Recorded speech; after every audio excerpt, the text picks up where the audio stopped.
Le management.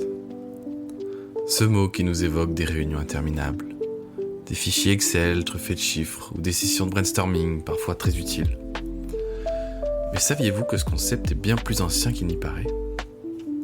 Aujourd'hui, on s'intéresse à son origine. D'où vient le management ? Qui a décidé qu'il fallait organiser, planifier et guider des équipes ? Pourquoi et comment cette pratique a-t-elle évolué au fil des siècles ?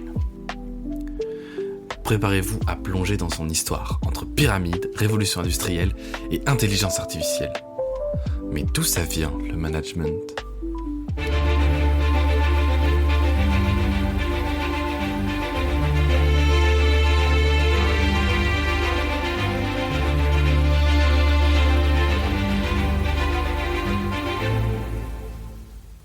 Le management, ça date pas d'hier. En fait, faut remonter à l'Antiquité, où il jouait déjà un rôle important dans des projets pharaoniques, comme tout simplement la construction des pyramides d'Égypte. Imaginez des milliers d'ouvriers qui travaillent sous un soleil de plomb transportant des blocs de plusieurs tonnes. Mais comment coordonner tout ça sans être organisé ? Les pharaons avaient des scribes et des superviseurs pour répartir les tâches, gérer les ressources et planifier les étapes. C'était l'embryon du management. Et c'est pas limité à l'Égypte, regardons l'Empire romain. Leur armée était l'une des plus redoutables de l'histoire. Non seulement grâce à sa puissance, mais aussi grâce à une structure hiérarchique rigoureuse. Les légions romaines étaient divisées en cohortes. Chaque cohorte était gérée par un centurion. On retrouve ici les bases du management militaire, encore étudiées dans certaines écoles de commerce aujourd'hui. Petite anecdote, saviez-vous que les Romains utilisaient même des tablettes pour planifier leur campagne ? C'était comme l'ancêtre de nos outils de planification numérique, comme Trello ou Asana. Accélérons un petit peu le temps. Avec la révolution industrielle au XIXe siècle, le management a pris une toute nouvelle dimension. Les usines qui fonctionnaient comme de véritables chaînes de production avaient besoin d'être organisées. Et là, un nom ressort. Frederick Winslow Taylor. Taylor est un ingénieur américain qui a inventé ce qu'on appelle la gestion scientifique. Il chronométrait chaque tâche des ouvriers pour optimiser leur rendement.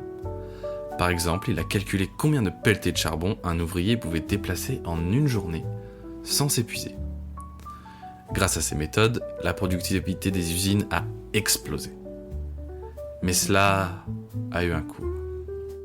Les ouvriers commençaient à se sentir réduits à l'état de machines. Pour vous donner un exemple, dans certaines usines américaines, Taylor avait instauré des managers chronométreurs.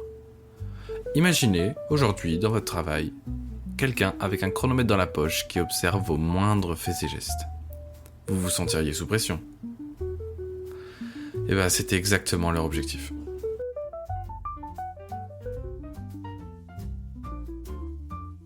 Dans les années 1930, un nouveau courant est né.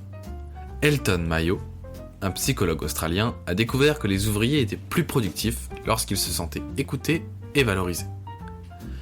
Il a mené des expériences dans une usine en modifiant des facteurs comme la lumière ou les horaires.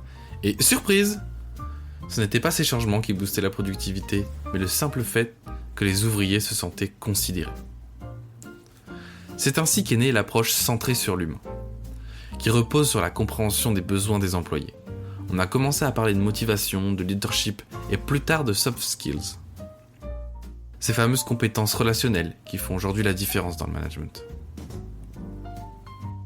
Dans les années 1980, des entreprises japonaises comme Toyota ont développé le Lean Management, une méthode qui met l'accent sur la réduction du gaspillage, mais aussi sur la consultation des employés pour résoudre les problèmes. Une révolution à l'époque.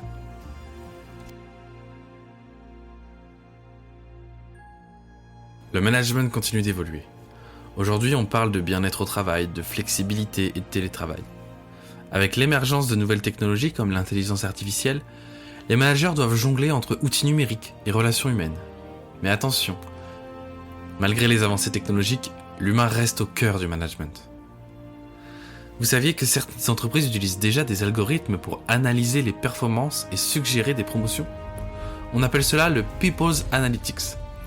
Cela semble futuriste, Mais cela soulève aussi des questions éthiques.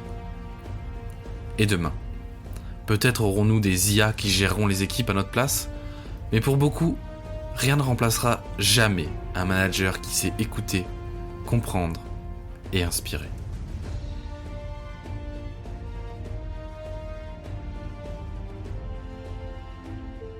Et voilà, vous savez maintenant d'où vient le management. Cette pratique qui structure nos vies professionnelles depuis des millénaires. Des scripts égyptiens aux IA modernes, le management qui a toujours évolué avec les besoins de notre société. Je vous remercie d'avoir écouté cet épisode de Mais d'où ça vient. On se retrouve le mois prochain pour une nouvelle habitude, un nouveau fait de société ou une nouvelle pratique du quotidien. En attendant, je vous invite à suivre mon Instagram Red the Northman. Et d'ici là, posez-vous la question, mais d'où ça vient ?